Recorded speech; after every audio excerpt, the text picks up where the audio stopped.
Today on Mid-Missouri Art News, art professors of Lincoln University, they sat as a panel with discussion today on the challenges of teaching art online. Stay with us.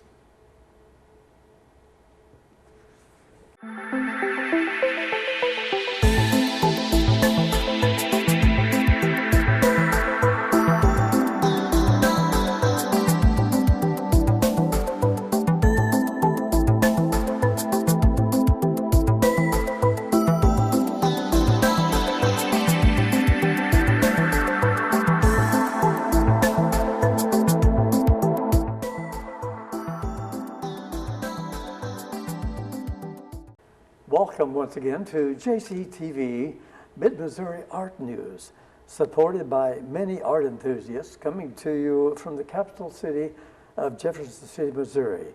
I'm your host, Rick Jey. Please join me in welcoming the art professors of Lincoln University, located in the great city, as stated before, Jefferson City, Missouri. That's David Nyaberi and Essex Garner. Thank you, Rick, for inviting us. Thank you, Rick, for having us here today. Excellent. It's good to have you both back here at the round table. Well, the professors, as stated before, have come together as a panel today to discuss the new challenges of instructing art online that has been brought about recently. So I'll turn it over now to Professor David Nyaberi to start the discussion. David? Yes, thank you, Rick, for having us here today.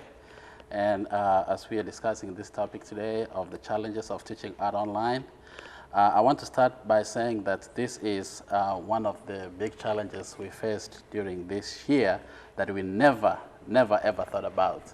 And for the courses where we have the students having to do their works hands-on, it's been a challenge to have them in a remote location and trying to give instruction for them to do. So the challenges associated with those are, first, the students may not have the technology to help them do the work. And then the other thing is, even if they had the technology, they may not have the time discipline to sit down to work on what they're supposed to be doing. And number three, because of their location, sometimes it's very difficult to schedule an agreed upon time because, for example, if a student is in Indiana, they're on Eastern time, another student in California, Pacific time, it's very difficult to have all the students at the same time. So it's been a challenge, even trying to use Zoom to have all those students, getting them to come, at the same time and get online and give that instructions. That's one. The other one is got to do with the nature of art itself. In fact, it's a 3D medium, and I'll let Essex talk about it. Well, when you're talking about the applied arts, it's something has to be created from instructor to student. It's not something that can be done it shouldn't be done 100% digitally. Because in the classroom, if you're teaching painting, I have to be able to see the brush strokes. Whether it's impasto, the drying time. Some paints operate differently under certain light effects. Teaching a student to stretch their own canvas, to size canvas, that means to gesso it, how long it takes when it's ready to prepare from a two-dimensional image or a model in front of you and articulate that to a two-dimensional illusion of form for a canvas. It's a lot easier to do that when the student is right there in front of you. Sure. Mm-hmm. That which I just explained is a little bit more difficult when you're talking visually, because especially for rural communities, the signal needed for the broadband, for the data rate to be able to see the image is going to be degraded, unfortunately, as you get into rural areas. not just the time difference that played a lot in last semester. We found out the hard way. We had students logging on in California who couldn't understand, well, why? Oh, class was over by the time they logged on, 2-hour difference. I see. All right. So, and how do you get a ceramic wheel in a student's home? The hands-on necessity of center balance and gravity for the centrifugal force needed. And then where are you going to get a kiln that it could go up to 2,000 degrees? You're talking a Kelvin, whether it's bisque fire, 1600, or your what they call soaking. All that's done in a very expensive kiln versus maybe a raku fire. So, and then the digital side to it. I'm jumping disciplines here because I'll be teaching all these. Yes. The student has to have the vector software available to them if it's distanced or distance learning. Both of you are in Microsoft Front Page, which is a web writer, Yes. or Dreamweaver. Both of you have to have that software. You also have to have either Corel Draw or Adobe. Both of you have to have the software. And these are provided Yeah, in the by studio. Lincoln University. Yeah, and you're in studio. But when In you're studio. sitting Yes, in your but class at home, Yeah, not necessarily. when the student is at home, they may not have access to the facilities or even the software that we have here, because like in the lab where they do the web design and graphic design and all that software is there, but a student may not have that software on his or her computer at home. So even though they may have, you can type the assignment and email to them, they may not actually be able to do it because normally they come to the lab and do the work. So as he was saying also, some disciplines like ceramics, he just said it. First of all, it's unimaginable that a student would have a potter's wheel at home, you know. Right, because or some a of kiln. or a kiln. Because some of the students, when they come here, they take the course, some students are not majoring in that area, they take the course maybe one semester. So it's unthinkable to expect them to have that at home. So it's very difficult. So even if you tried to do other things, asking a student, for example, to go get clay and have it at home, I mean, it doesn't work out right.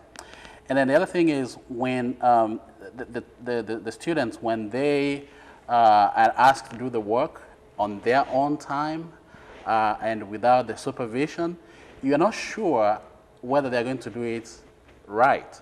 Correct. So like he was saying, when you have the students in front of you with the materials and the supplies, when you're giving them instructions, at that moment you can say, okay, you didn't get that right, let's do it this way. But if you're going to have them in a remote position or somewhere you're seeing them on a screen and trying to have all of them, you know, it's practically not possible. Well, it sounds like a struggle, not only for the student especially. And I know it has to be for you professors of art to try to get this point across. I could see the struggle that's not only going on physically, but mentally. What a challenge you're facing. Yes, and also the thing is to have the students, okay, so if you have a class of, let's say at the very minimum of 5 students, those are very few students, to have them online at the same time and have them the materials they need for the project you're doing and doing it, observing them online. As my colleague Essex said, when you don't have the student right in front of you and you can correct, you can, you know, guide what they're doing, it just becomes difficult. It's not like, for example, like art history that I teach, which, you know, writing essays. Right. They can, you know, they can do their research, write the essays, they can do the questions. But there's the other downside where Essex talked, I mean, we talked this some time back, where you cannot give a proctored test, for example. You see, so So if you have to give a test, it's got to be open book. Sure. So, and the other downside of that is sometimes you give them an assignment like in Art 100, you ask them to draw. We don't know whether they did the drawing or they ask someone else to draw because you're not, watching them. Exactly. So those are some of the challenges that we're facing. And another thing, the avatar scenario. And what I mean by avatar, everyone digitally in social media or Zoom, what we've been using, you have an option of presenting an avatar. Yes. If you present an avatar as just your name, if we're in lecture mode, I'm okay with that. But if we're in studio mode, I need to see you. Yes. I can't, your avatar is not going to cut it. Not everyone lives like Rick or David. Professors have to be aware. Sometimes you just see the screen. You see the ceiling of where the student is. Ah, exactly. And after the third or fourth session,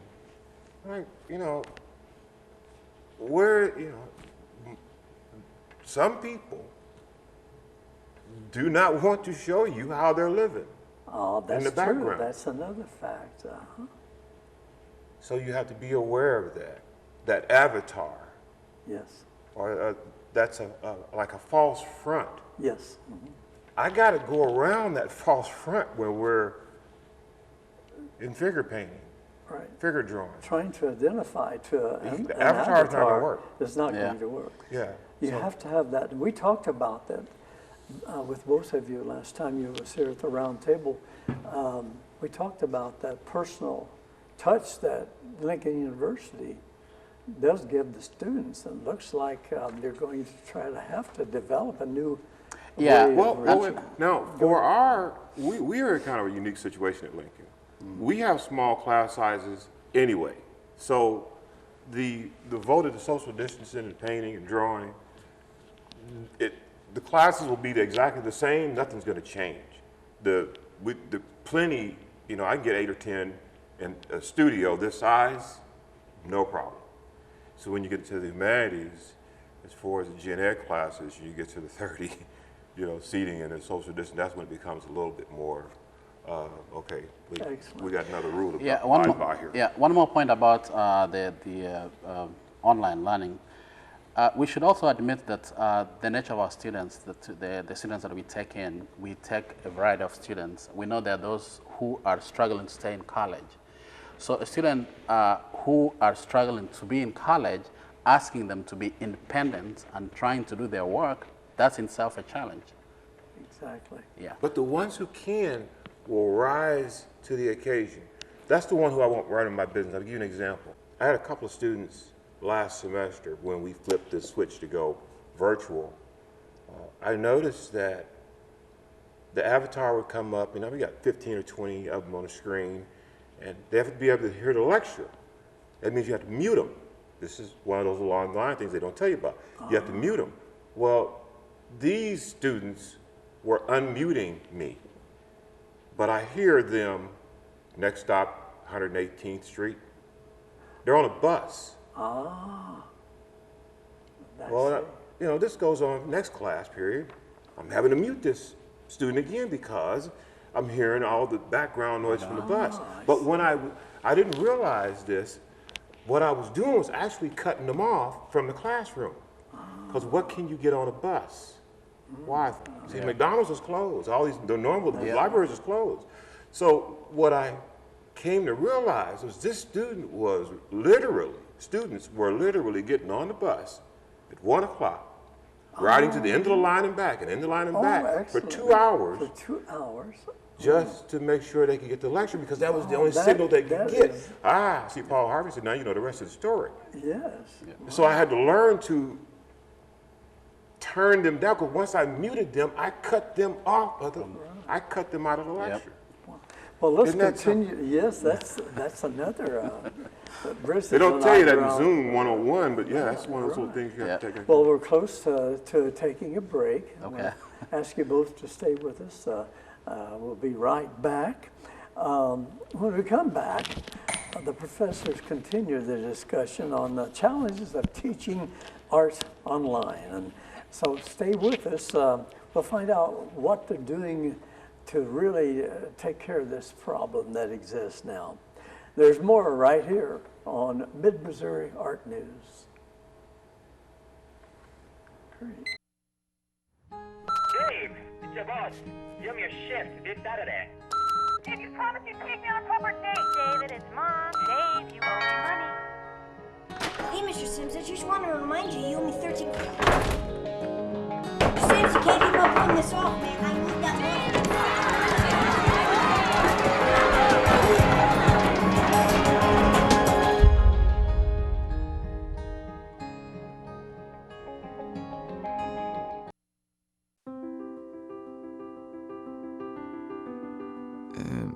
Mamá, lo estuve pensando bien y no voy a ir a la universidad. ¿Pero qué dices, hijo? ¿Tienes que ir a la universidad? Es que me ofrecieron un trabajo y yo ya quiero comprarme mis cosas. Mi teléfono, mi auto, mi... Hijo, la universidad es mucho más importante que un auto nuevo. No, mamá, no lo es. ¿Sí? No. Sí. Mamá, no. Y además es mi decisión. ¿Tu decisión? Pues decide qué vas a estudiar, porque a la universidad vas a ir. De tus palabras de hoy depende su mañana.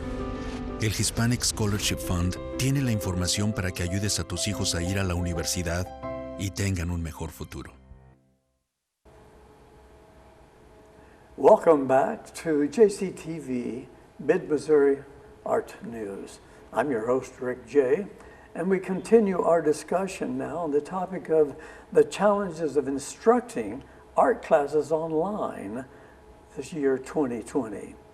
I'll turn now to Mr. Essex Garner to start off this second segment discussion. Essex?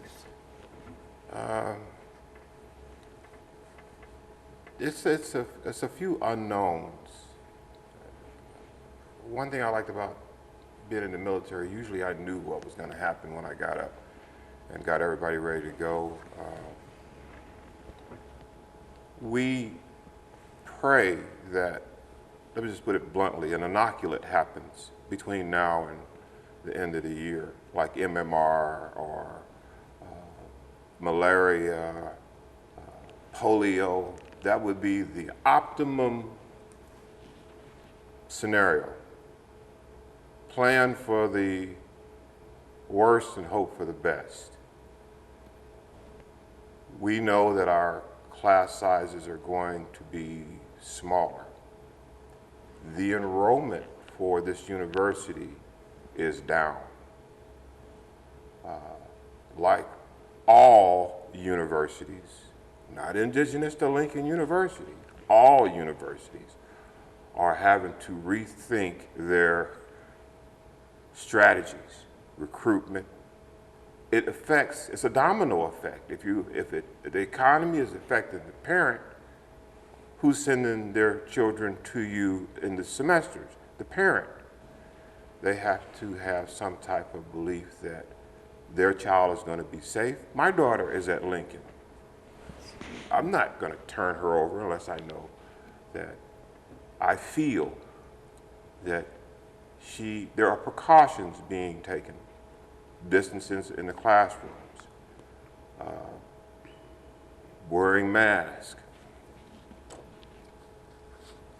Simple. It will create a problem during the lecture, the mask. Take the mask off. As we were saying, do maybe a shield. I like to move around through the classroom. I can't stand being behind a lecture. Well, that practice is going to have to stop. Period. I would hope that Missouri doesn't become via New York, California, Florida, Texas. But the math says until then, probably, we know the train's coming. Right. And what will you ask of your students in this scenario? Well, nothing more than I'm asking myself. You're asking the same thing. The same thing. yourself. Be cognizant of your environment. Protect yourself. Protect yourself. Yeah, protect Wear protective wear when possible. It's not going to always time be applicable. If I'm sitting in front of the lectern, don't come up to the lectern to show me something. Okay, that was an F. Yeah, I'm sorry. It's the F to the little two. You flunked it. The testing, you're going to have hybrid testing. Some will be in classroom, some will be online. Some people are thinking in this digital world that the online tests are easier. They're not. No, they're not. No. No, and I mean this seriously. What I found out the hard way last semester, the difference in the average score was around 2% across the board, lower for those who were taking the test online, for those who were taking the traditional Carnegie, or however you want, traditional method. So the online test, unless you're cheating, there's another ball, but there are set defaults against that as well. People are thinking, well, online is just going to be a whole lot easier, especially when I get ready to take tests. No, it's not. Not necessarily so. The tests are probably about the same. Yeah, so like my colleague Essex is saying, as we prepare for the fall, our expectation is that we are going to have the students in class, which would be good for the art program. We don't want to do anything virtual. But we should also be prepared in the event that things get worse and we can't stay on campus, so we should be prepared on how we're going to do it. But before we talk about those preparations, I really want to emphasize that we have to change the culture. Like he said, he's going to adjust his teaching style. We have to change the culture. By we, I mean everybody. Everyone. Everybody. We have to realize that this is a collective responsibility. You take care of me, I take care of you. You know, it's collective. So the students have to understand. I mean, this is just got to be put into them that we have to take all precautions to keep safe.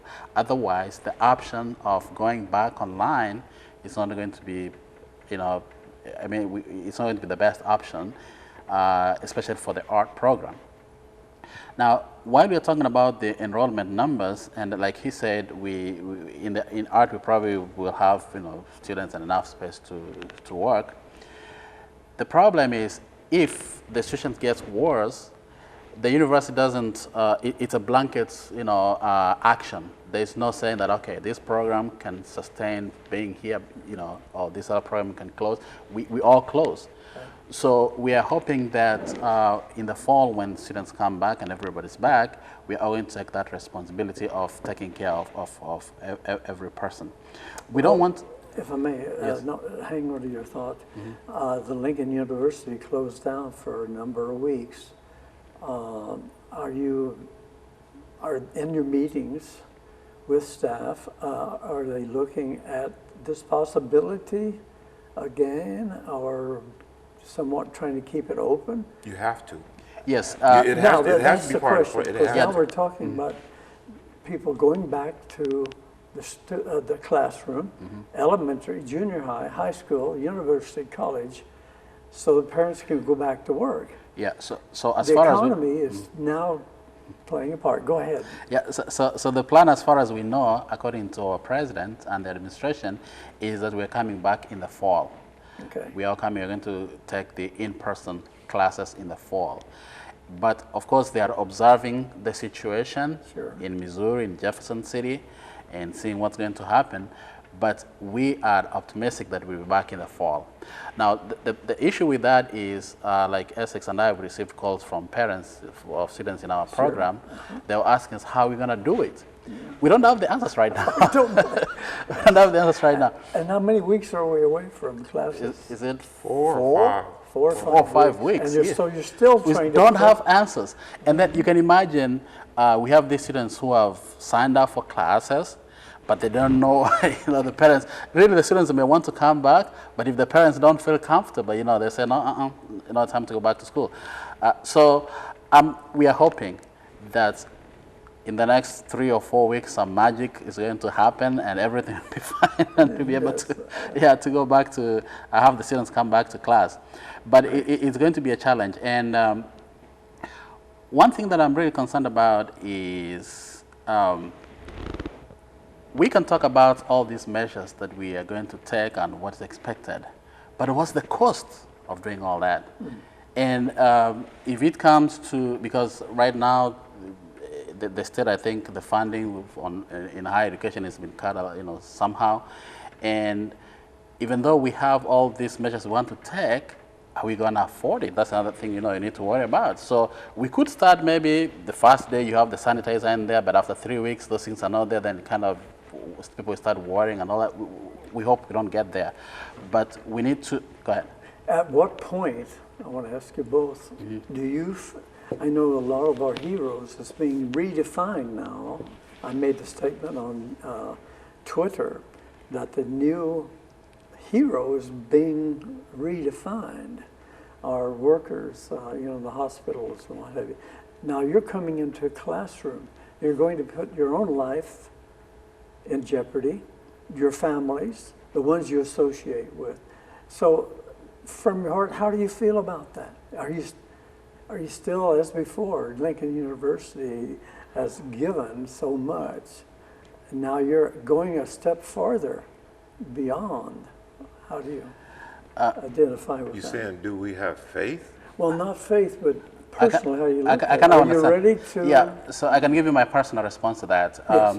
So personally, I feel that if we take the precautions that the CDC and all these health experts are telling us, Yes. personally, if I did that, I feel safe. Okay.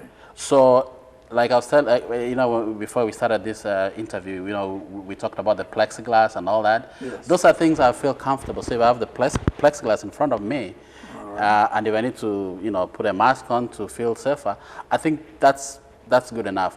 I think there might be a lot of politics on whether these things work or not, but personally, I believe they work. I put the mask, keep my distance, use the plexiglass, do everything, all the precautions that I need to take. And Essex, quickly? Same. Same, all right. That's Now, because I will actually be in the studio, the hugging days are over. Right. Yeah, those The are high all. five days are over. Let's just call it what it is. You'll have to respect the person in front of you. Correct. We'll really have to learn to respect each other's The space. distance, your space. Yeah. Are you Whether- sanitizing doorknobs, door handles? To what extent will you? As needed. Actually, needed. that's a good question. So there's some things that are pretty basic. They were saying like the classrooms, don't close the door. There's those small little things I you see. take. Don't close the door, just Take leave it it through. open. Yeah, leave it through. So I think we have to rethink of how we can make touchless things, in other words. So the space should be accessible without you having to touch anything. Oh, okay. I think that might help. The parent will be wondering, Yeah. And then the other thing is once you get into that room, like Essex said, just make sure you respect everybody's This space. is your space till Yep. the end of the semester, period. Yep. Great. Period. This is your computer to the end of the semester, And then period. if we can have, like we said, if we can have the sanitize and all that's available, I don't know, if we can have all that available, I think we should be fine. You will be thinking this completely through, I can see. Now, we're running short on time, so I want to make sure that we have time for any further discussion or comments that you want to bring up that we haven't covered. Are there any major things now in the last few minutes here that you'd like to address? Okay, let me say about the whole situation, the way it is.